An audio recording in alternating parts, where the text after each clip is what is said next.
11:47 p.m. Eastern Time. That single minute is when everything changed. Up until that point, Donald Trump's legal defense was shaky, tense, and strained, but still standing. After that moment, it didn't just weaken, it collapsed. What followed wasn't routine lawyer turnover or behind-the-scenes disagreement. It was a full-scale implosion that unfolded hour by hour inside Mar-a-Lago in real time. This story matters because of timing. The federal trial is less than 3 weeks away. In a case of this size, with this level of exposure, lawyers don't quit. They endure, they negotiate, they stall.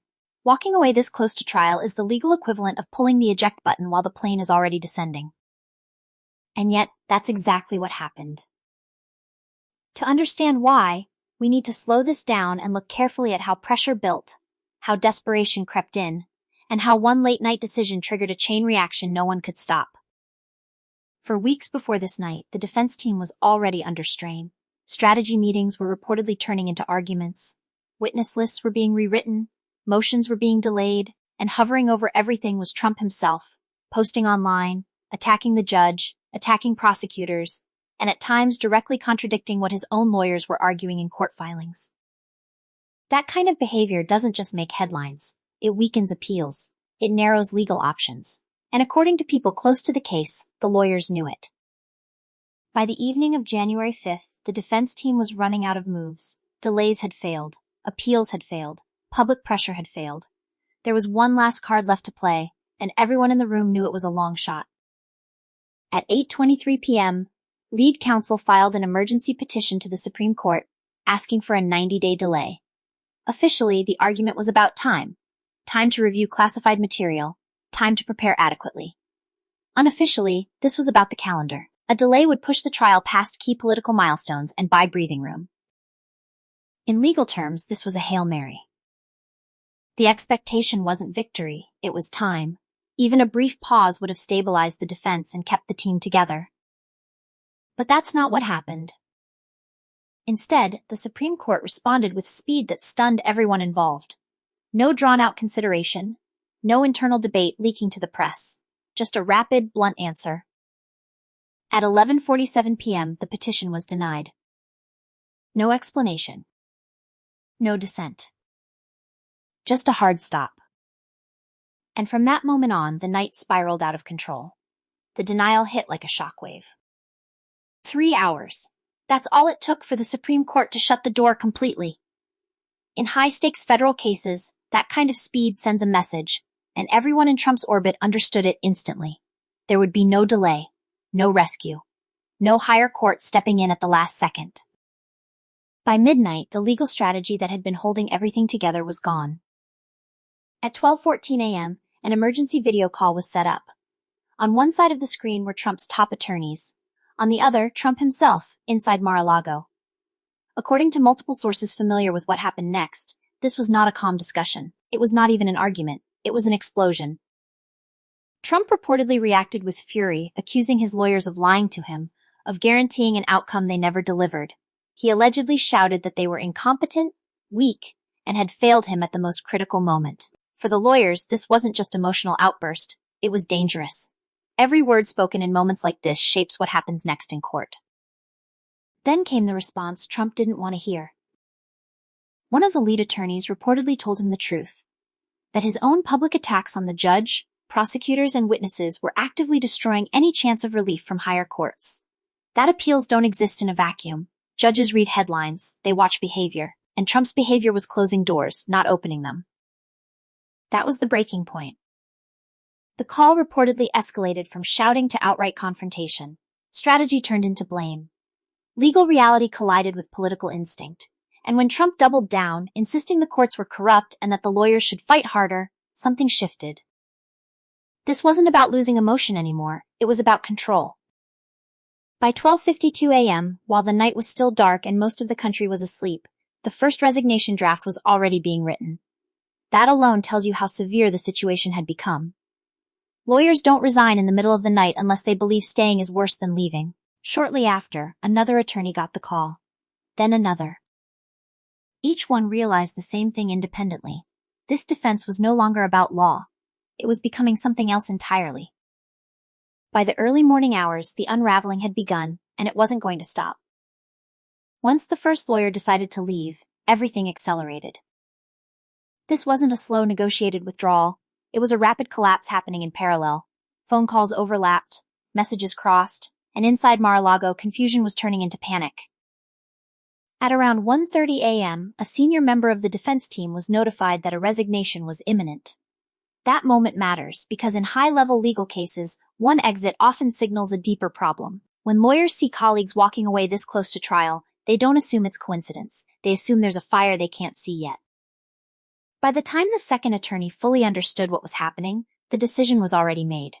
Staying would mean inheriting responsibility for a strategy they didn't control, and a client who refused limits. Just before 3 a.m., the first formal withdrawal was prepared for filing.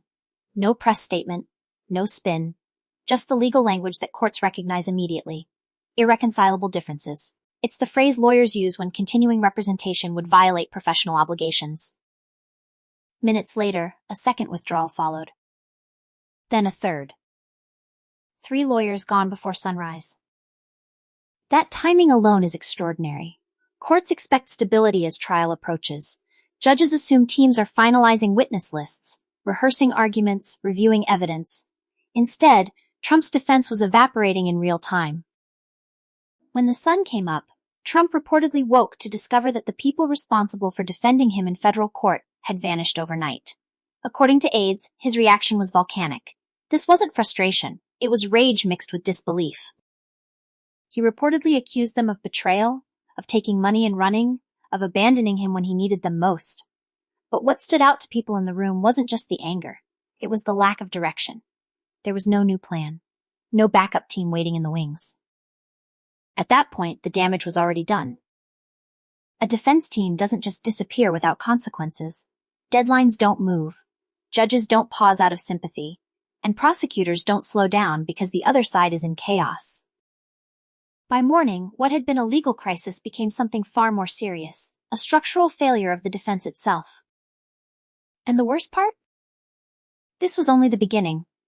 By 7:23 a.m., the situation had escalated beyond legal chaos into full-blown executive meltdown. Trump reportedly summoned the remaining members of his team to the Mar-a-Lago ballroom. Sources say he demanded immediate action, motions accusing the lawyers who quit of sabotage, requests to have them disbarred, and even instructions to pursue legal retaliation. The room, once focused on strategy, now faced an impossible dilemma. Any attempt to follow these demands would be not only futile, but potentially illegal. When longtime advisor Boris Epstein reminded him that these actions were impossible and could backfire, Trump reportedly reacted with fury.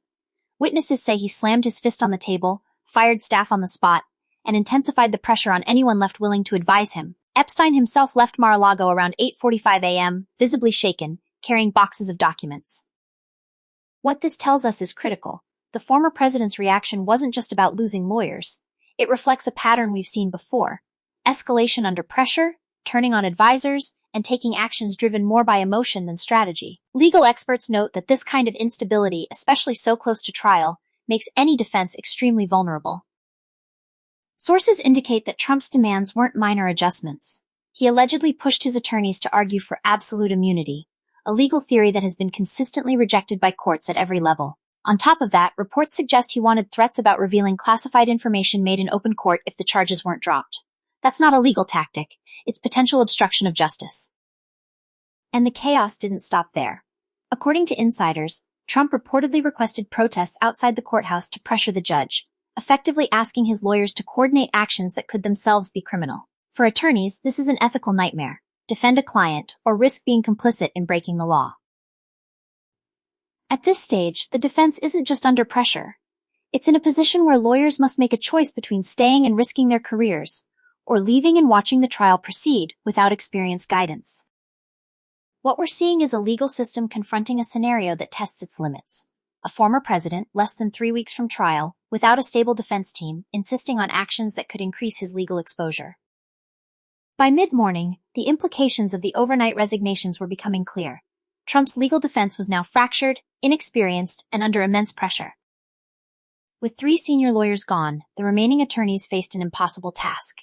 They were expected to navigate a high-profile federal case, manage complex pretrial motions, and respond to a client who was reportedly demanding actions that could expose them to criminal liability. The clock was ticking, 17 days until trial.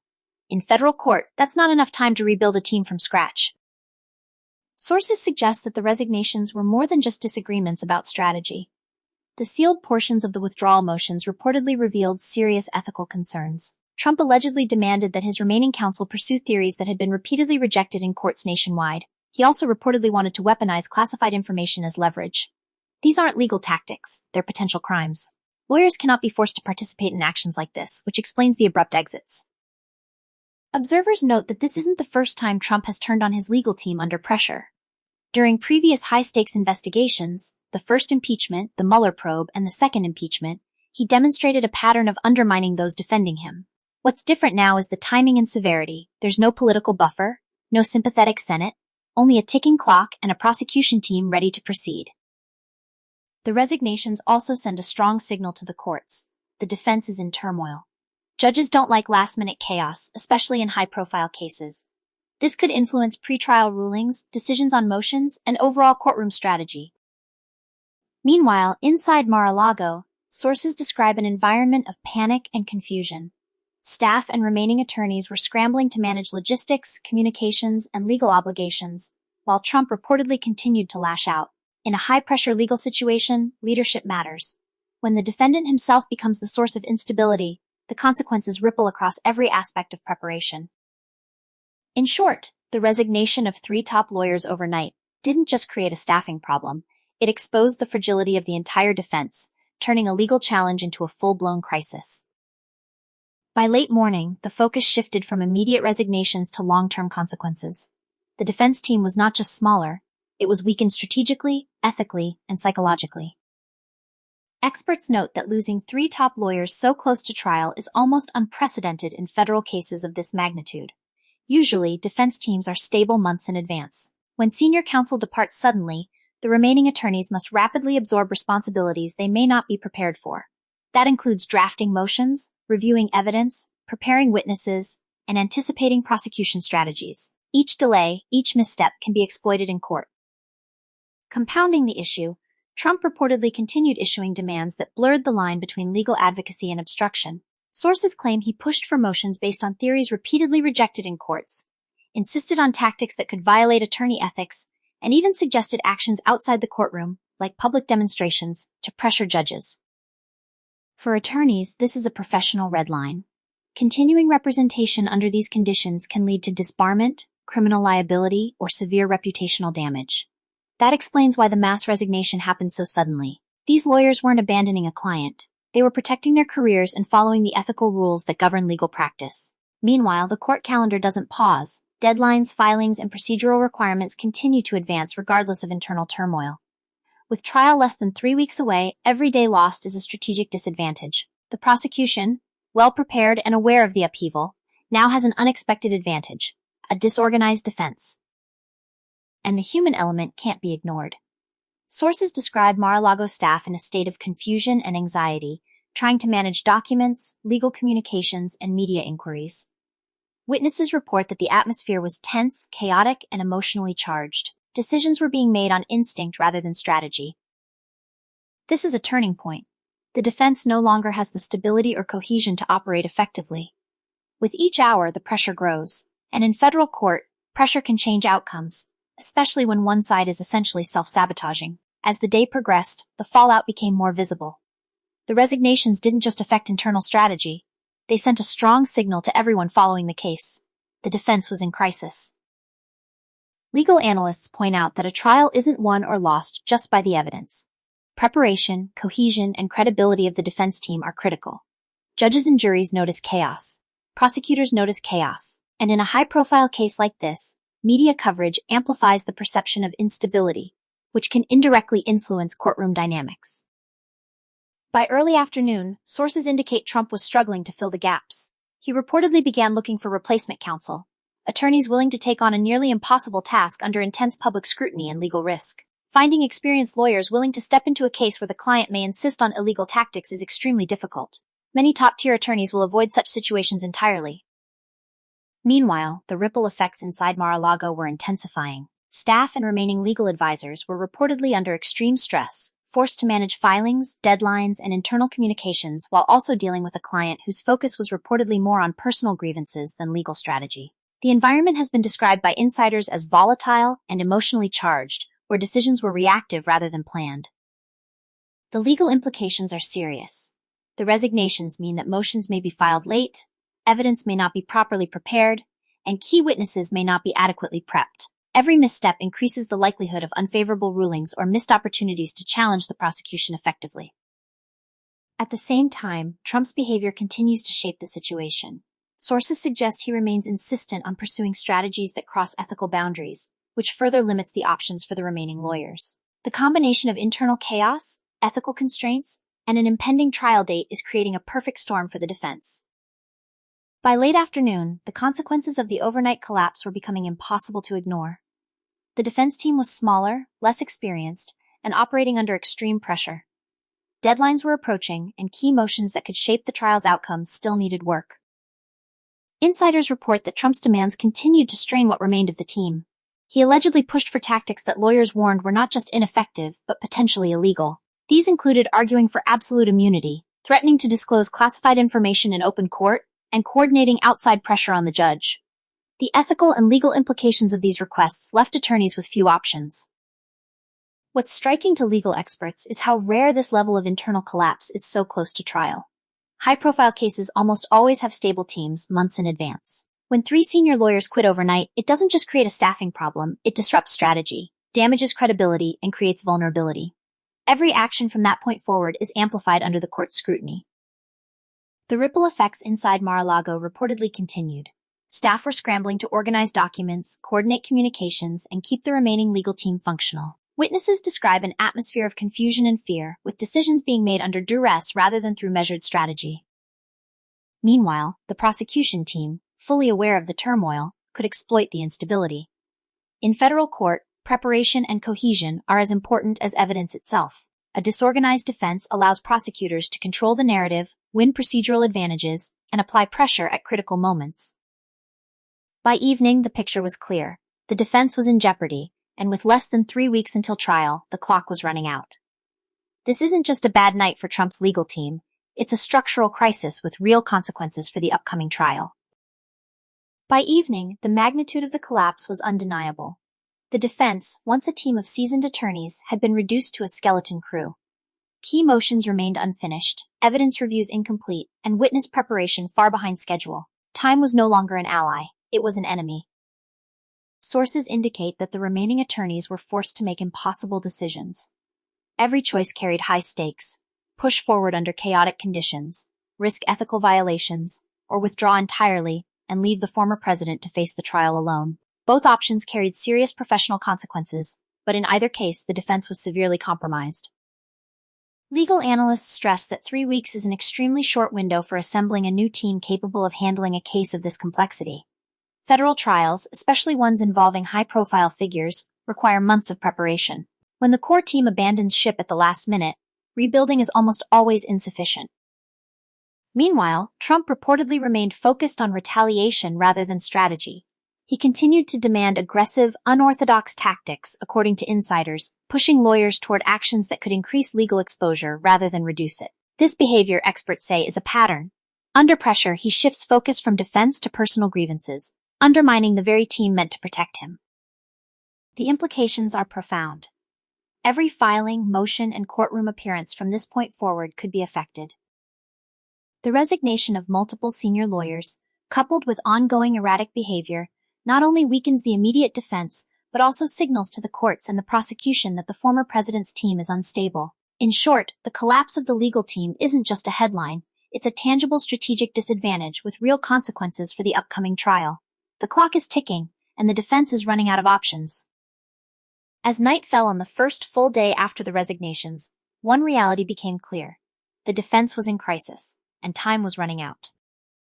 With less than 3 weeks until trial, Trump's remaining attorneys faced a nearly impossible challenge. They had to review mountains of evidence, finalize motions, prepare witnesses, and anticipate every move of the prosecution, all while managing a client who reportedly insisted on actions that could put them at legal risk. Every day lost increased the likelihood of mistakes, missed deadlines, and procedural setbacks.